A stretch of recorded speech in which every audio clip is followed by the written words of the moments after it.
Troisième jour du deuxième forum national inclusif, débat houleux autour des thèmes à l'ordre du jour, les thèmes relatifs au fondement de la République, de la bonne gouvernance, de la paix et de la cohabitation pacifique.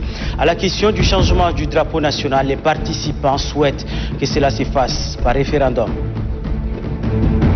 Des accords dans plusieurs domaines et le renforcement de la coopération bilatérale entre le Tchad et le Maroc, c'est ce qui résulte du séjour du ministre des Affaires étrangères Amin Abbas Siddiq au Maroc du 23 au 26 octobre dernier. À suivre dans ce journal. Et puis, premier tour de l'élection présidentielle en Côte d'Ivoire. Plus de 7 millions d'Ivoiriens se sont rendus aux urnes ce 31 octobre pour élire leur président. 4 candidats sont en lice, dont le président sortant Alassane Dramane Ouattara. Aucun incident à signaler, nous dira Grangacham Irima dans ce journal. C'est tout pour le sommaire. Bonsoir à tous et bienvenue au journal. Deuxième forum national inclusif, les travaux se poursuivent et sont loin de finir. Les participants discutent autour avec intérêt donc des thèmes à l'ordre du jour, la forme de l'État, le régime politique, le réaménagement des grandes institutions de la République et le régime parlementaire sont des sujets de ce troisième jour de ce forum. Marale Joséphine. Les travaux du deuxième forum national inclusif édition 2020 se sont poursuivis avec les débats liés aux 3 thèmes de la journée précédente. Il s'agit de la forme de l'État, du régime politique et le réaménagement des grandes institutions de la République et du régime parlementaire. Ces sujets qui constituent le fondement de la République, de la bonne gouvernance, de la cohésion sociale, de la paix et de la cohabitation pacifique ont été largement discutés. Pour le bon fonctionnement de l'administration tchadienne, des voix se sont levées pour réclamer la création d'un poste du vice-président, du Sénat, de la restauration de la primature et de certaines grandes institutions supprimées suite aux recommandations issues du premier forum. Pour favoriser la candidature des jeunes à la présidence de la République, les participants souhaitent que l'âge soit revu à 40 ans. Le conflit agriculteur-éleveur intercommunautaire, les enlèvements contre rançon et les mariages des enfants ont occupé une bonne place dans ces discussions. D'où le maintien du Haut Conseil des collectivités autonomes et des chefferies traditionnelles expérimentées dans la résolution de ce genre de violences reste largement souhaité. Le retour absolu du Haut Conseil de la communication, la nomination des énarques à la tête des entités administratives et bien d'autres postes jugés nécessaires pour le bon fonctionnement des affaires publiques sont également sollicités. Par rapport au changement du drapeau national, l'on demande que cette question, combien délicate, soit renvoyée au référendum. Cette journée s'est soldée par 2 présentations, à savoir la réforme judiciaire et la promotion de la femme et de la jeunesse. Merci Marale Joséphine. Si la réforme des institutions de l'État et d'autres préoccupations de la société sont au cœur des débats du deuxième forum national inclusif, la santé des participants est d'autant plus importante. Exit le coronavirus des assises de ce deuxième forum. Toutes les dispositions sont prises pour accéder à la salle. Tout le monde est soumis au respect strict des mesures barrières édictées par le gouvernement. Dans les coulisses du forum, c'est un reportage de Ahmadiyya Abbas. Coronavirus oblige, tous les participants au deuxième forum national inclusif sont soumis aux mesures barrières édictées par le gouvernement. Passage dans la cabine de désinfection, port obligatoire du masque, distanciation physique d'1 mètre entre les participants, prélèvement de la température et du gel hydroalcoolique avant d'accéder dans la salle. Ces mesures sanitaires sont recommandées à tous les participants sans exception. Les agents sanitaires mobilisés pour la circonstance sont exigeants. Vraiment, je suis ravie. C'est très bien. Les gens quand même arrivent à respecter. Mais sinon, il y a un peu d'inconvénients là parce que c'est une question d'habitude. Les gens ne se sont pas vraiment habitués à cacher le nez. Donc, tantôt, on se retrouve avec cache-menton, tantôt avec cache-bouche. De leur côté, les participants estiment que les mesures prises sont à saluer car le virus circule encore. Le forum a regroupé plus de 600 personnes. Alors, cette mesure-là, les dispositions qui sont prises permettent d'assainir quand même les lieux où nous travaillons. Je crois que c'est une bonne chose parce que cela va de la santé de tous. Et nous apprécions cela et pour que vraiment nous puissions, n'est-ce pas, bouter cette épidémie ou cette maladie de notre pays. Il va falloir que nous-mêmes là, nous soyons responsables de notre santé afin de protéger la santé des autres. En somme, ces gestes qui sauvent doivent être respectés en toutes circonstances par l'ensemble des Tchadiens, soutiennent les participants aux travaux du forum. Pour eux, il importe de se protéger et de protéger son entourage contre la Covid-19. Octobre rose, le mois consacré à la lutte contre le cancer du sein s'achève. Novembre bleu, le mois consacré à la lutte contre le cancer de prostate commence demain. Le président de la Ligue tchadienne de lutte contre le cancer, Dr Mani Kassé Palouma, a fait un point de presse pour faire le bilan d'Octobre rose de 2020 et lancer par la même occasion les activités du Novembre bleu. Je vous propose de l'écouter. Nous voici au terme d'une manifestation commémorative d'Octobre rose, dédiée à la sensibilisation contre le cancer du sein. En raison de la pandémie du Covid-19, nous n'avons pu organiser des meetings de sensibilisation cette année. Néanmoins, beaucoup de sensibilisations ont été réalisées à travers les supports audiovisuels, aussi bien dans la capitale que dans les régions. Ainsi, plus de 10 activités de sensibilisation ont été effectuées. Le thème allaitement maternel et cancer avait suscité plusieurs questions au cours de nos sensibilisations, ce qui prouve à suffisance l'intérêt particulier que la population accorde à ce thème. Aussi, nous avons axé nos sensibilisations sur les facteurs de risque de cancer tels que la sédentarité, l'obésité, le tabagisme, l'alcoolisme, la prise de contraception hormonaux de synthèse après la ménopause. Octobre rose s'achève et Novembre bleu s'annonce. La communauté internationale organise chaque année en novembre une sensibilisation contre le cancer de la prostate. Cette année, la Ligue tchadienne de lutte contre le cancer entend également faire des manifestations axées sur la prévention contre le cancer de la prostate. En effet, le cancer de la prostate est le premier cancer masculin et représente 26% des cancers masculins, dont 66% des cas surviennent chez les hommes de plus de 65 ans et occupe le 3e rang au terme des décès. Deuxième titre de ce journal, sur invitation de son homologue marocain en charge des questions diplomatiques, le ministre des Affaires étrangères Amin Abbas Siddiq a effectué une visite de travail du 23 au 26 octobre dernier au Maroc. Le séjour du chef de la diplomatie tchadienne a été marqué par plusieurs activités dans le cadre de la coopération bilatérale. Je vous invite à suivre les deux ministres à l'issue des accords signés dans divers secteurs. Sa Majesté Mohamed VI et celle du maréchal du Tchad. Ce sont deux pays qui ont des vues communes en matière de sécurité, parce que nous avons énormément de problèmes en Afrique, et plus particulièrement dans la sous-région, au niveau du Sahel. Et nous pensons que un pays comme le Maroc, vu son expertise, vu sa connaissance approfondie des problèmes de l'Afrique, il est normal qu'on vienne vers le Maroc pour échanger.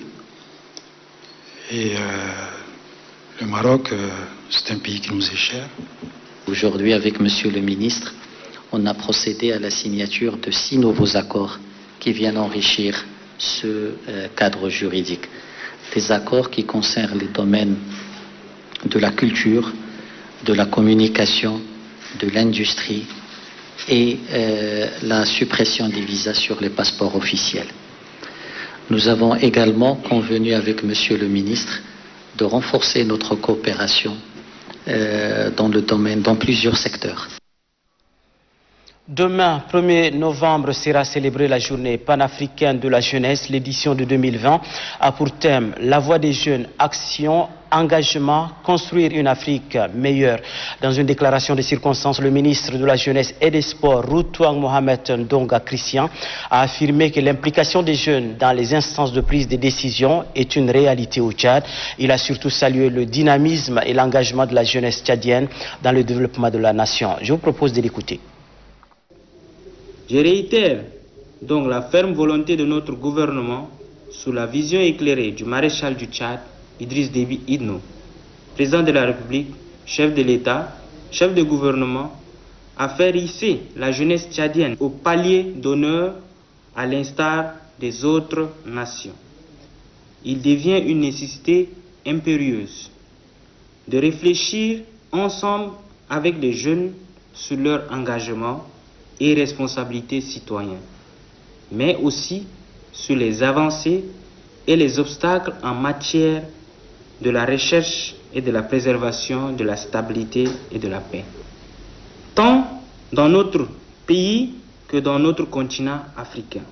Nous devons ensemble avec eux trouver les recettes appropriées pour renforcer le vivre ensemble dans nos communautés et en leur sein. Il est à remarquer que la jeunesse tchadienne a démontré par plusieurs reprises et dans bien des cas sa disponibilité, sa détermination, son engagement pour porter main forte aux opérations volontaires et citoyennes en faveur du bien communautaire chaque fois que sa participation et contribution sont sollicitées. Élu le 25 octobre dernier à la vice-présidence de la Confédération africaine de volleyball, le général Idriss Sedokoni Adiker a été reçu ce 31 octobre par le ministre de la Jeunesse et des Sports. Les échanges ont porté sur la relance des activités pour booster la discipline de volleyball au Tchad. Je vous invite à suivre le général Idriss Sedokoni Adiker au sortir de ce tête-à-tête. Comme vous le savez, au niveau continental, le sport, aujourd'hui, surtout le volleyball, est une activité beaucoup plus prisée.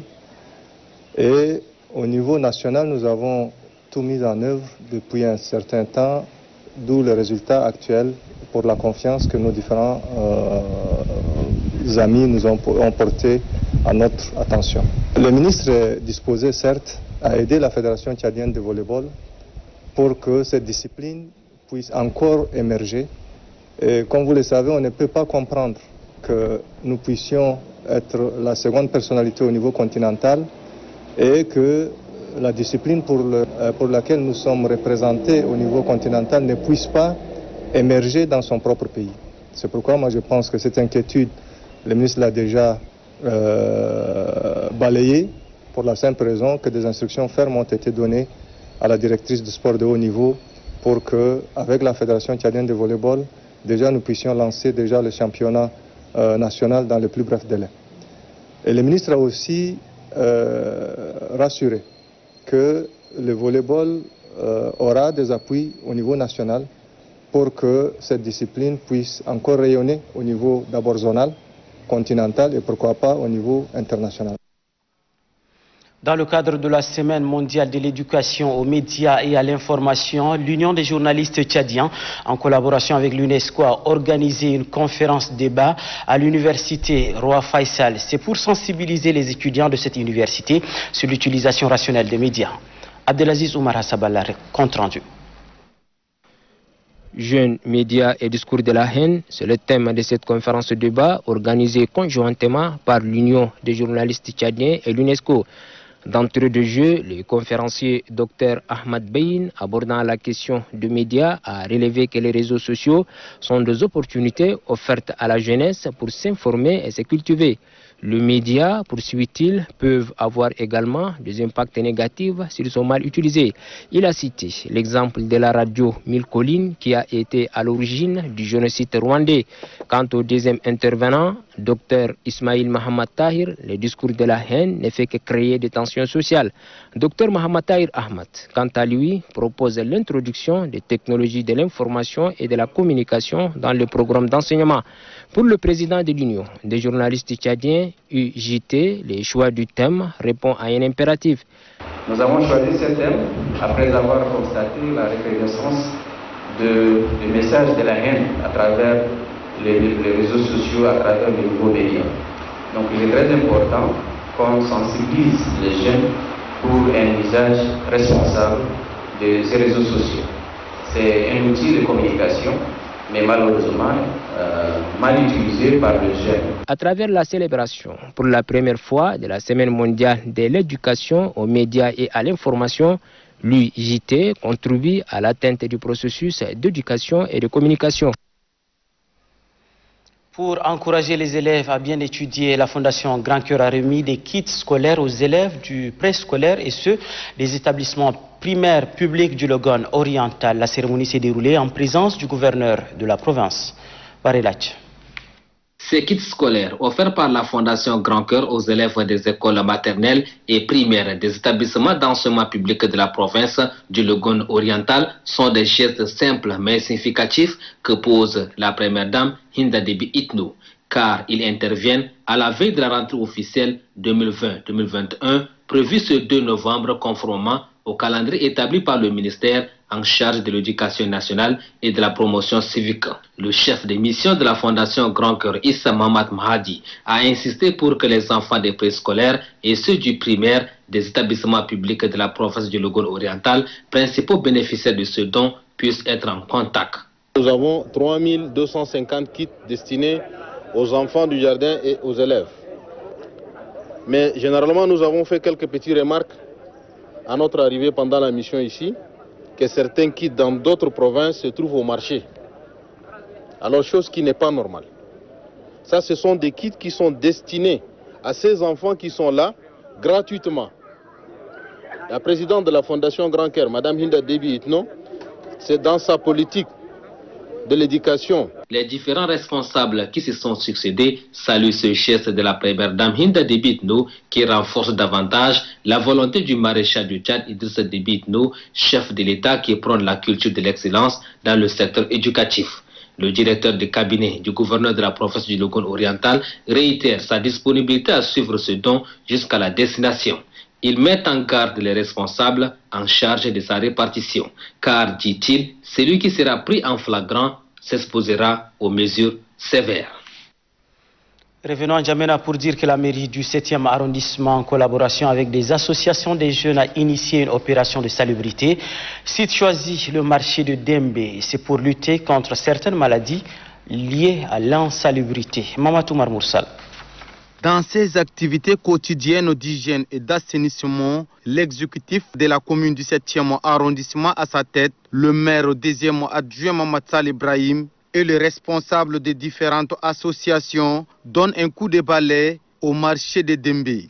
Cette opération de nettoyage contribue à la lutte contre certaines maladies liées à l'insalubrité telles que le choléra et la pandémie à Covid-19. Il est important de cancer la journée absolument de salubrité pour quand même éradiquer cette maladie, y compris le coronavirus et le choléra et les autres maladies qui concernent l'hygiène et l'assainissement. Pour éviter des accidents de circulation au marché de Dembe, le maire 2e adjoint de la commune du 7e arrondissement, Mohamed Sall Ibrahim, et ses proches collaborateurs ont dégagé toutes les femmes vendeuses qui obstruaient la route. Ensuite, le maire a donné quelques orientations aux responsables en charge de sécurité de bien veiller sur les commerçantes et leurs biens.